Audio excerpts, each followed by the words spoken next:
It's the Thursday evening edition of Weather for Weather Geeks, and boy, do we have a lot to talk about this evening. This is going to be kind of a long video, so buckle up. We're going to talk about the weekend snow, of course, in a lot of detail, but since tomorrow is March 1st, I promised this week I would do a spring forecast. Meteorological spring gets underway, of course, tomorrow with the start of March. Now, before we get to spring, let's quickly review winter. And winter has gone like this, and we consider, of course, winter to be December, January, and February. Now, a lot of people said, oh, enough snow, I'm so tired of snow. It's actually been a relatively easy winter in the snow department. We've only had 39 inches worth of snow so far. Now, we're going to add to this over the next few days, and I have no doubt we'll add some to it as we get deeper into March, but the tally right now is a fairly paltry 39.3 at the Youngstown Warren Airport. Temperature-wise, about 3 degrees above the average for the winter season. This was the winter forecast. This will not go in the Forecast Hall of Fame. And, you know, not alone on this. No matter what winter forecast you looked at from any company, any television station, anybody online, I would challenge anyone to find a forecast that worked out well this winter. Everyone busted. In fact, it was like a mirror image of what actually happened. The cool in the east, warm in the west turned out to be cool in the west, warm in the east. It was a pretty titanic bust. Both temperature, well, I shouldn't say both snow and temperature-wise. Snow forecast, actually, we didn't call for a ton of snow this winter, but the temperature forecast is definitely a bust. Why is that? It's pretty complicated getting into the meteorology, but it has a lot to do with how the Pacific Ocean behaved this year, and actually part of how the Pacific Ocean behaved had some to do with what was going on in the Indian Ocean, and long-range teleconnections just didn't play nice this winter. The El Nino, the central-based El Nino that was supposed to develop, really didn't develop at all. It was gently warm across the entire central Pacific basin, but a true El Nino really wasn't declared until the very end of winter. So a lot of the stuff we relied on heading into the winter forecast, a lot of the premise being that it would be a moderate El Nino based in the central Pacific and then a whole bunch of other stuff, that was wrong from the get-go, and that just doomed the winter forecast. So, you're never going to see me run away from a forecast bust, whether it be a seasonal forecast or a short-term forecast, a snow forecast. If I'm wrong, I'm going to tell you.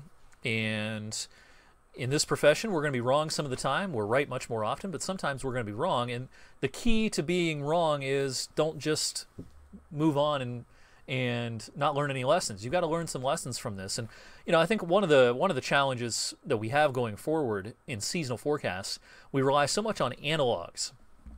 Past years that had similar setups in both the atmosphere and the ocean as the current season, those analogs may be becoming less and less useful as the global climate continues to change fairly rapidly. So it's hard to rely on stuff that happened in the past when the kind of conditions we have now in our atmosphere we haven't seen in the past, at least in the recent past.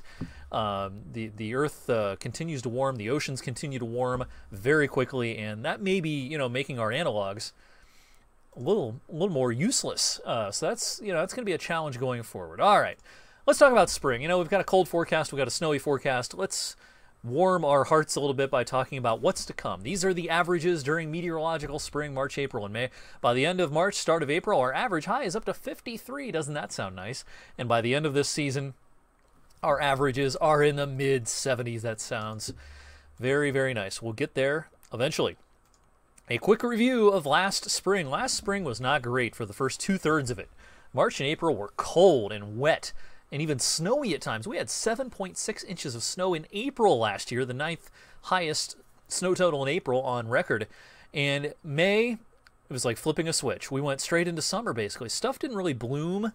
It didn't really green up a lot until the very end of April and early May, and then just like that, it looked and felt like summer. We had tons of 80s for highs last May. In fact, it was the warmest May on record. It wasn't as wet in May, but it was still wetter than average, and that made the spring quite wet for the second consecutive year. All right, this year's forecast looks like this. I am expecting precipitation-wise less than last year, but I don't expect a real dry spring either. Maybe near average, maybe slightly above average, but should not be as far above average as last year was precipitation-wise. Temperature-wise, now, I am calling for a warmer than average spring, but I think this is weighted towards the latter two-thirds of spring this year. I do think April will be better this year than it was last year. I think May is going to be pretty warm. But March, especially early March, of course, it's going to be cold. I've got a high of 18 in our forecast on March 5th, coming up on Tuesday. So March is going to start very cold. Mid-month, I think the pattern starts to relax, but I don't see a lot of signs on the modeling that we're going to go into a nice warm pattern. It just looks less cold starting around mid-month. And so March is, we're going to kind of probably not be able to salvage a lot of it if you're looking for some true springtime weather. April and May should be better. I think that we'll see an earlier onset of true spring this year compared to last year. All right, on the radar this evening, we have some snow pushing in from the west. Now, on the northern fringes of this, a lot of this isn't reaching the ground, but this is legit south of I-70. And we'll get kind of grazed by this system overnight tonight. And, if you're watching this from areas south of 224, say Columbiana, Salem, Lisbon, East Palestine, Calcutta, East Liverpool, Salineville, Hanoverton, etc., and even over towards Newcastle, Elwood City, and maybe even towards Grove City, you have a chance of seeing enough to brush off your car in the morning, and maybe enough to make things a little bit slick in some spots overnight. If you're north of those areas, this is really no big deal at all. Tomorrow morning, this stuff is long gone. You may wake up tomorrow morning, and depending on where you're watching from, there may be some snow accumulation on your car, on your deck, but it won't be snowing itself. Nothing will be falling from the sky, I should say, as a lot of people head off to work and school on a Friday morning. Accumulation-wise, pretty modest stuff here. I mean, could someone see an inch or so? Again, especially down towards Salineville to Calcutta, Wellsville, East Liverpool, Glenmore, and heading up towards East Palestine and Lisbon. Yeah, that's possible. I don't think anyone sees an inch once you're north of 224.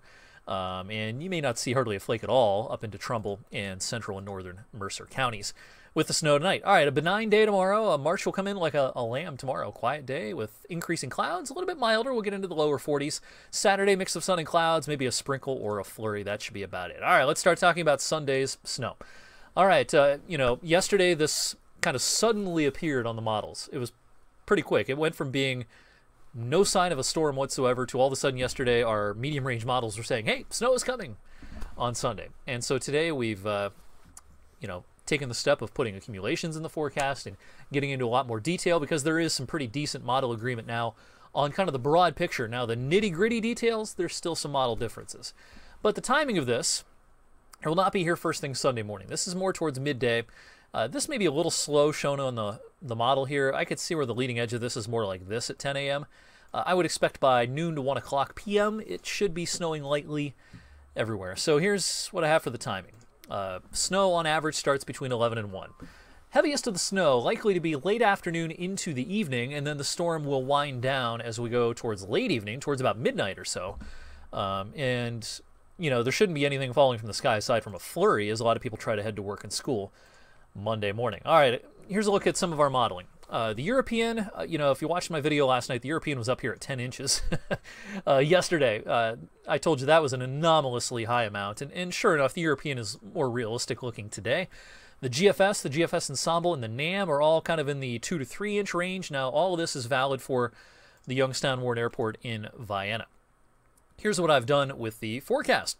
Highest amounts overall with this storm should be east of I-79, over towards Altoona, Johnstown, maybe the State College, Williamsport area, heading up towards the Poconos and the Catskills in northeastern PA and southern New York. Now around here, I have just about our entire TV viewing area in the 3 to 6 inch range, somewhat lower amounts, most likely up here. Now, this is Thursday, and we're talking about a Sunday storm here, so there's plenty of room for further adjustments as we head towards the weekend. But just plan on travel disruptions, plan on enough to shovel, and in some cases, snow blow.